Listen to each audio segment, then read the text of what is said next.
After Kevin and I had our chat about sustainability, we decided that we really needed to get an expert in to talk about it, because we have a lot of opinions, but not necessarily the knowledge.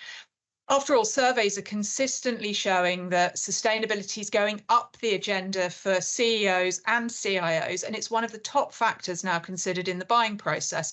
And for many buyers, it's probably even more important than price in some cases. Now, those of you who are watching on YouTube will probably notice I'm also not in my usual studio, but I'm in a hotel room as I'm traveling this week. So that may also impact on the quality of the video and the quality of the recording, for which I apologise, but sadly we can't all stay at home all of the time. I'm getting to talk to Allyson Mitchell, VP of Sustainability at Mobile reCell. Thank you very much for joining us on We Got Your Mac today, Allyson. Yeah, happy to be here. Thanks for having me. Your whole career has been in sustainability. It's obviously something you're passionate about, experienced in. Yeah, so I've started my career in real estate development and landscape architecture of all places, and was very involved in the green building movement, and then moved into municipal sustainability and did that for a while. And so I've also got a law degree. So I have sort of done sustainability for multiple different industries and different sectors and angles. So, and now I find myself in a tech startup in sustainability. So an interesting and new place to be. So it's very relevant to what we're going to talk about today. What does Mobile reCell do? So we help enterprises on the recovery phase of asset management. We are a software solution that basically allows for the circular economy for mobile devices by helping them retrieve those assets from their employees and then centralize them for data security, wiping, grading for quality, and then we sell them on the secondary market and then return those funds to the customers. Sustainability, as I mentioned earlier, it's a hot topic right now. So what do you see as being the biggest challenges facing IT and business leaders who are trying to improve their environmental impact? Their default position on asset recovery is around recycling. And that is sort of where we started in this process, but we've really evolved beyond that because the secondary market is so big and continues to expand. So I think a big opportunity in IT right now is thinking about those devices as having a second life and maintaining the value of those materials that are in those components for the long term to prevent the environmental impact and to preserve the energy that was already expended in their refining and extraction of materials and then manufacture and deployment. I have to say I've seen some stats that suggest a horrifyingly low proportion of endpoint devices are currently being recovered and recycled responsibly. So if those numbers are true, that sounds like a really easy win for people to improve their sustainability record, frankly. It's very true. And we often get the question, who's leading in this space? What customer, what enterprise is doing a really good job on recovery?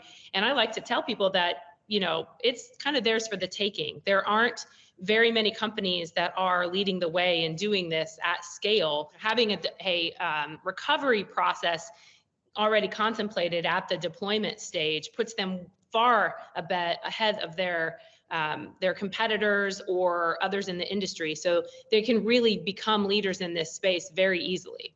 You have to think about what are the drivers for people to do this. Ultimately in business, they want to know what's in it for them. And you can say, oh, well, we're doing the right thing and it's saving the planet. And that means that, employees and customers whose values align with that will therefore be more engaged with us. But ultimately, there are other drivers. There's legislation coming in all the time, right? And it's also good business practice because quite often the sustainable solution is actually a cost-effective one because you're not wasting stuff. You're saving money by not throwing things away, even if it means your upfront costs might be higher if you're investing in a more sustainable solution. Yeah, and increasingly, and this is largely driven by the legislation that you alluded to, both in the EU, across the world, and then forthcoming any moment now from the SEC as it relates to transparency from the supply chain. There's an expectation that's continuing to increase on having that level of transparency for where things are coming from, what the impacts of those movements are across the supply chain, and then through the value chain as well. Yeah. So obviously this is a podcast about Mac, right? So we have to talk about Apple. And at their Wanderlust event, Apple premiered this fantastic new ad with Mother Nature. They're clearly putting sustainability front and center and betting on this as the future of their business. What was your initial reaction to this? I mean, that was quite a moment for me, just in general, having spent my entire career in sustainability, but then also to be in this space now in tech, for Apple to make such a strong statement about their commitment to sustainability and do it in such a clever way.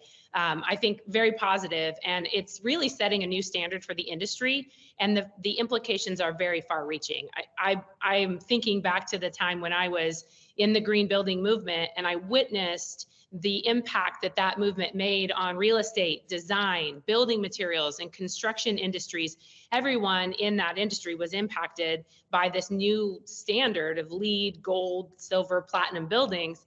And the demand for those just set a higher standard for more efficient and livable buildings. And I think we're witnessing that same kind of, standard being raised and reset across this industry for IT. Fingers crossed that is what happens, because often when we talk about sustainability or technology and sustainability together, people tend to focus on things like energy consumption and carbon emissions, because those are the headline items at the moment from the point of view of reporting. But what else do we need to consider when we're thinking about the environmental impact of our technology procurement solutions? Because there's a lot more to these devices than how much energy is consumed and how much carbon is emitted. Another really important consideration is the durability and the longevity of these devices. So when you make those procurement decisions, that's something to be thinking about. And it's about the primary materials that are in those devices, but also those trace minerals as well. And sourcing of those materials is really key. And so that's why Apple, setting the standard high for transparency and sharing what the impacts of their materials and their devices are is so critical, because those decisions have impacts on the environment and on society at large. As it relates to labor and other procurement movements in that process. Yeah, I was listening to something on the news the other day about, I think it's possibly new lithium mine in Portugal, which is going to have a massive impact on the local environment and way of life. So I guess anything we can recycle that prevents us having to extract more of these materials that are more and more difficult to get at and more disruptive is going to be a good thing, because it's not just that they go back into the environment as pollutants, but actually getting them out is a pretty invasive and polluting activity as well. Right, and they're finite resources. So the earth only has so many of these minerals, and obviously we are placing a higher and higher demand on these minerals as we transition not only to a very connected global society with devices, but also when we think about things like EV batteries and the transformation that's occurring in the transportation sector as well. So the demand on these materials has never been higher, and it's going to continue to increase. So our stewardship of those materials by preserving them in their highest and best state for as long as possible is really critical. So how do you see the adoption of Mac at scale as helping business leaders to achieve those sustainability goals in all of their complexity?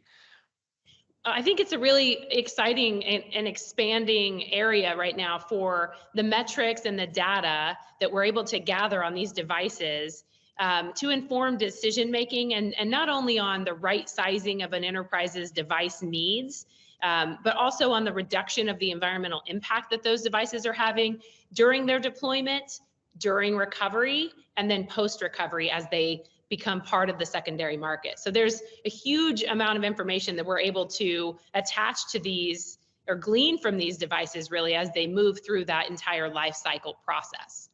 At the end of the day, if these leave your organization as waste, you've got to report on that as well. And I know you have people who say, no landfill policy, but there's still waste at the end, even if there's no landfill, right? Yes, that's something that people, that term is a bit of a misnomer, because they hear zero landfill and they think, oh, there's no waste generated at all. What do people end up with at the end that they have to report on for their waste if something has reached end of life?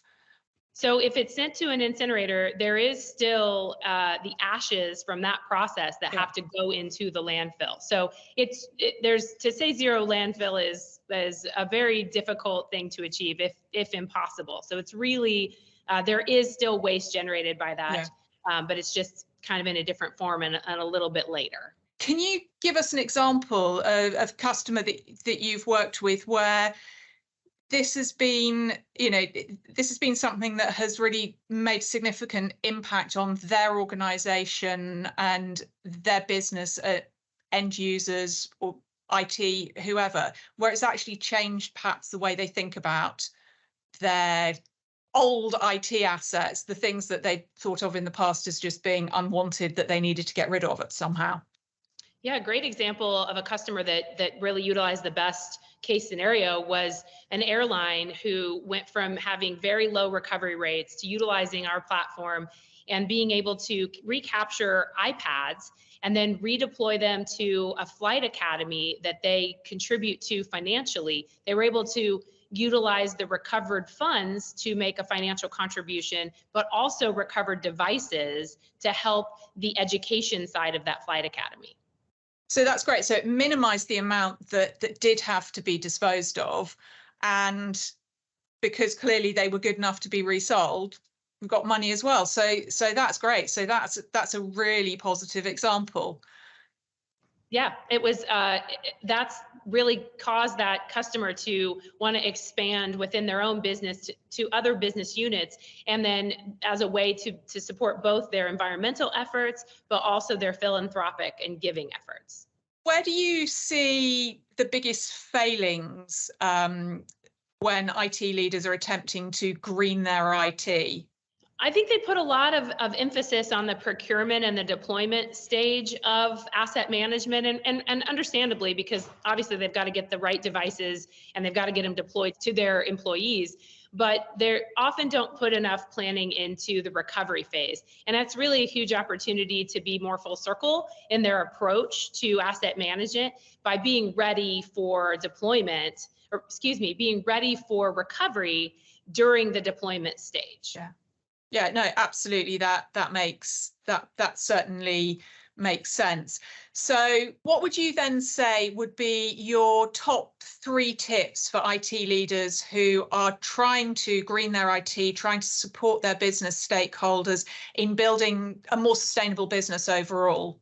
I would say, especially because we are waiting any day now for the SEC to promulgate their rules around scope 1, 2, and 3 reporting requirements that will go into effect very quickly here, is to engage with suppliers and vendors and customers and be building those bridges for collecting that data. That's a really key thing to be doing right now if you're not already doing it.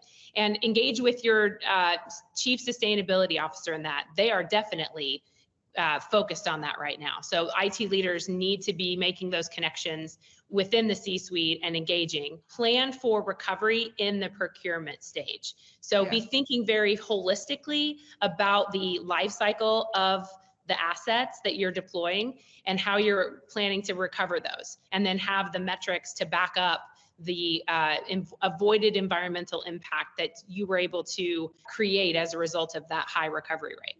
So just to recap, really, people need to be thinking there's a lot more opportunity to recover materials that are sitting within your organization. We can increase that percentage of materials being recycled from today, no matter what you bought, because most of the stuff that's going to be in organizations now is at least built so it's recyclable, even if it isn't repairable and modular and all of those other exciting things. Right.